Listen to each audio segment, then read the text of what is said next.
Before I get to the meat and potatoes of this video, let me clarify something. This video will have a winner. I'm not going to have you guys sit through the entire video just to have an asshole like me leave it up to preference. No, this video will go through both game series and look through which of each does aspects better or worse than the other, so then I can give you guys which I think is a better franchise. I love both of these games and I've completed them thoroughly, so while ultimately this is my opinion, I will not be biased towards either one. So yeah, now that that's out of the way, let's get to how this video will go. I will first bring up what I think the Arkham series is better than Spider-Man, listing my reasons for why and how. Then I will do the same for Marvel's Spider-Man games. After that's done, I will list some issues both franchises have, and then I'll give you guys which I think is the better franchise overall. You got it? Good.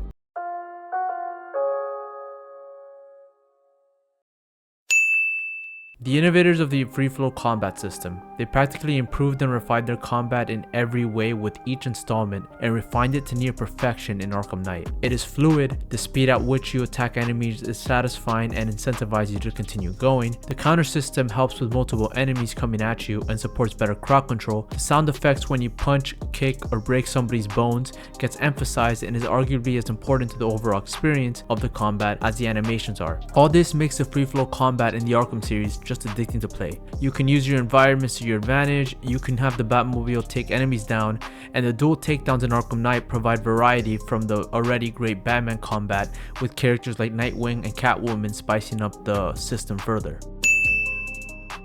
The Arkham games just have better visuals when it comes to how distinct and pretty it looks overall.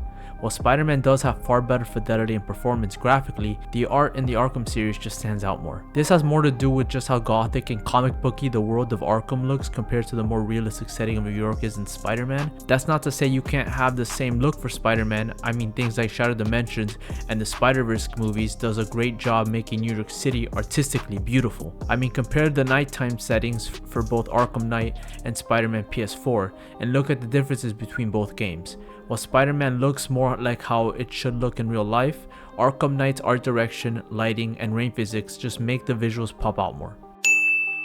This also has to do more with the art direction, however, more specifically, how accurate Arkham looks to its source material in comparison to Insomniac's Spider-Man. Like, look at the designs for each character like the Joker and Scarecrow and compare them to the more practical looks that Insomniac was going for with Electro and Vulture. I just prefer how cartoony some of the Arkham characters look in comparison, as they make them stand out more. Spider-Man does have great designs, especially in Spider-Man 2 with the new advanced suit, and even with some of the villain designs like Venom and Kraven the Hunter especially. However, this aspect seems to be more inconsistent throughout the franchise because while we do get gold like the Mysterio suit in Spider-Man 2, we also get trash designs like the Rhino suit in Miles Morales and especially the Hammerhead design in Spider-Man PS4. This goes further than just suit designs, however, as I do think that in terms of accuracy with the characters is also a plus for Arkham. Like, a good example are the villains. I love how all of them act like the characters in the comics, and it looks like they stripped their behaviors from the animated series.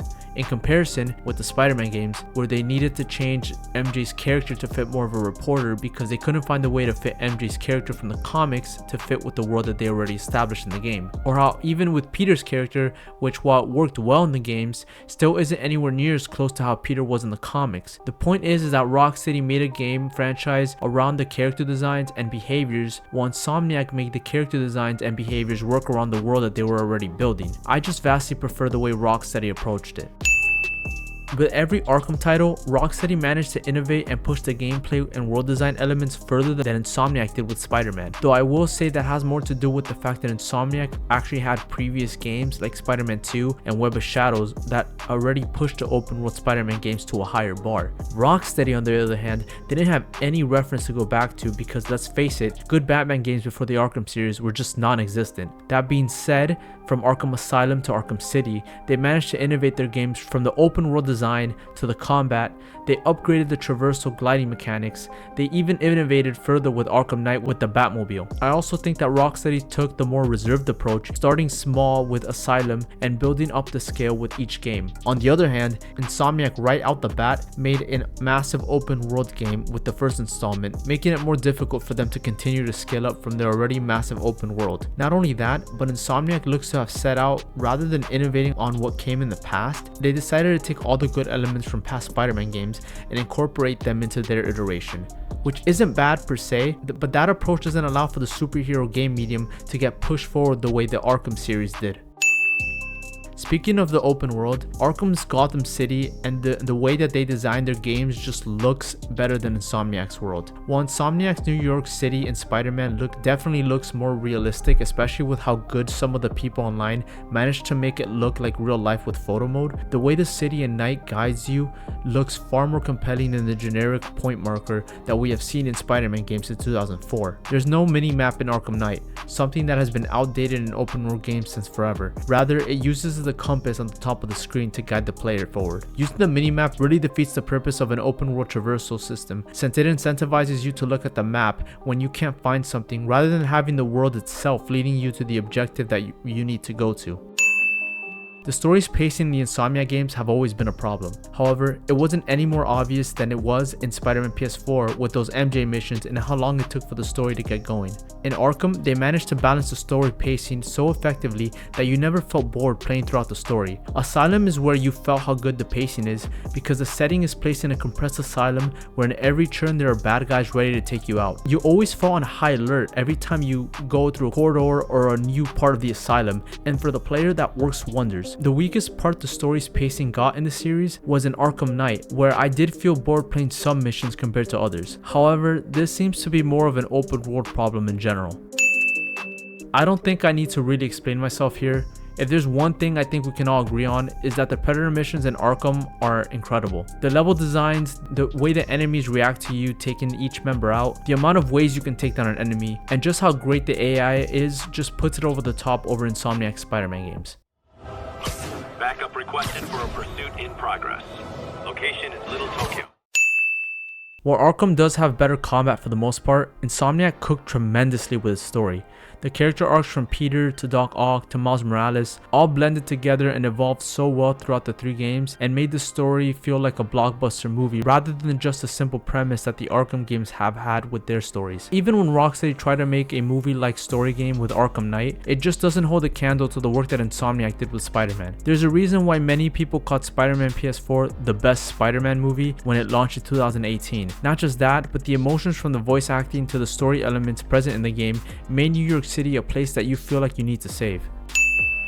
Both Peter and Miles were done so much better than Bruce was in the Arkham series. Like I said, they went through a lot and their characters evolved from one game to the next. Peter at the beginning of the first game isn't the same person he was at the end of Spider-Man 2, and I'm not talking about the face. Same goes for Miles Morales, who is the one that has seen the most development, more so than both Peter and Bruce. His journey from a kid who lost his father to a hero that is set to surpass the original Spider-Man and is now good enough to allow Peter to have a break from crime fighting shows how far Miles has come as a hero. Just for the love of God, please change that god-awful suit. One of one. That shit's ass, bro.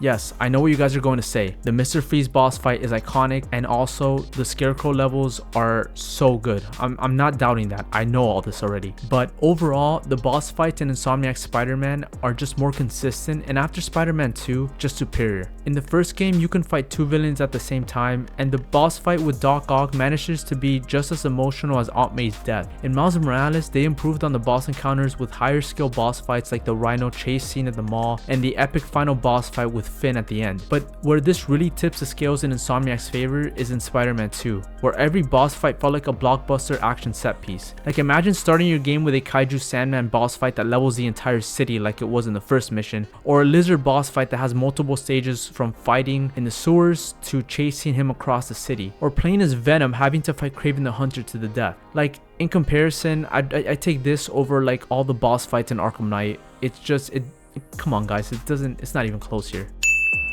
Just like how I didn't need to explain why stealth in the Arkham series is better there, I don't think I need to explain why the traversal is leagues better here than it is in Arkham. The traversal was already better in the first game, but after Miles Morales and now Spider-Man 2, I can't even fathom how anybody would choose Batman's gliding over Spider-Man's web swinging.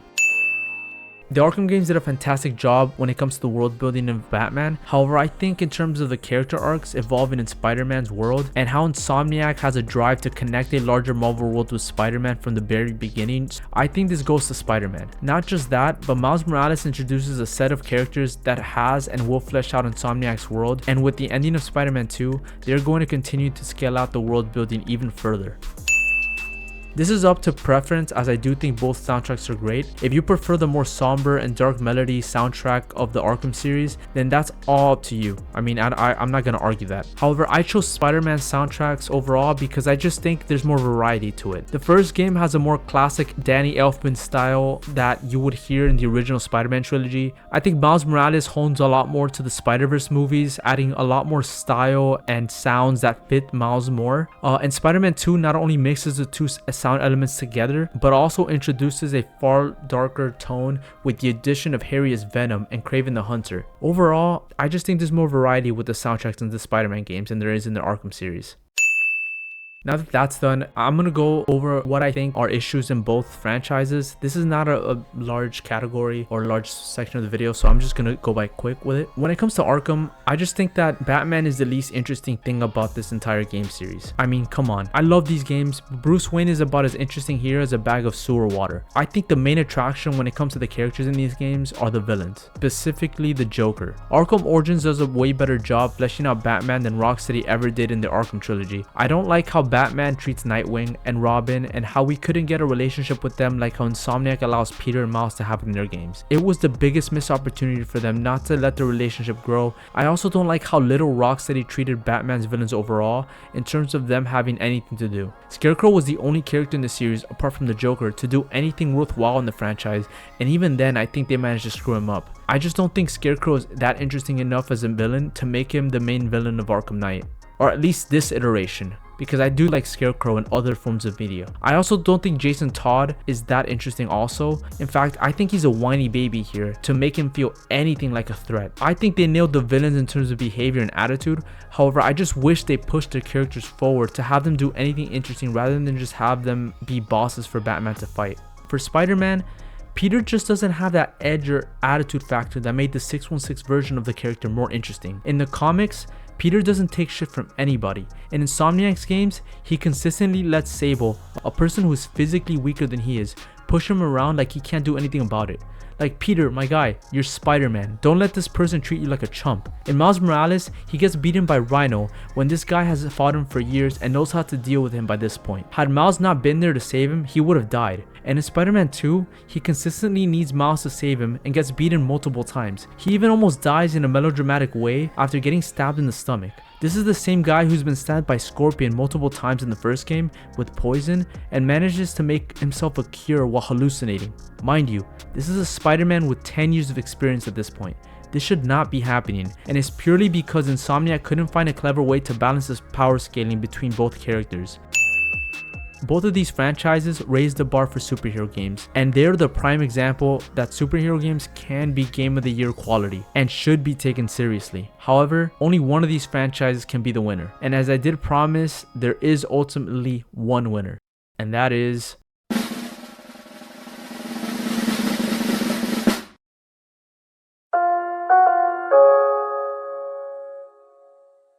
yeah, as great as the Spider-Man games are, and trust me, they are fantastic, and even in some categories manages to do things way better than Arkham. Overall, the Arkham games managed to not only be the better game experiences, but each installment of the trilogy just keeps pushing the genre forward while also raising the bar. But most importantly, I think that when I picture the best Batman games and how big the potential for Batman in gaming can be, I think of the Arkham games, since I think that Rocksteady really took Batman to its fullest potential with those games. When I think of the best Spider-Man experience in my head, I think there's way too much you can do in a Spider-Man game that hasn't been done yet. Like, as good as Insomniac's games made Spider-Man, I think there's so much more you can do when it comes to the combat, traversal, art style, and much more. And to me, I think you guys should take it as not that Insomniac hasn't reached that potential yet, but the fact that there's so much potential you can do in a Spider-Man game. It just makes me excited for how much they can realize that in Spider-Man 3. So yeah, after all this time, the Arkham games came out to be the winners here. Though who knows, maybe Spider-Man 3 can release in the next 5 years and that can change all of it.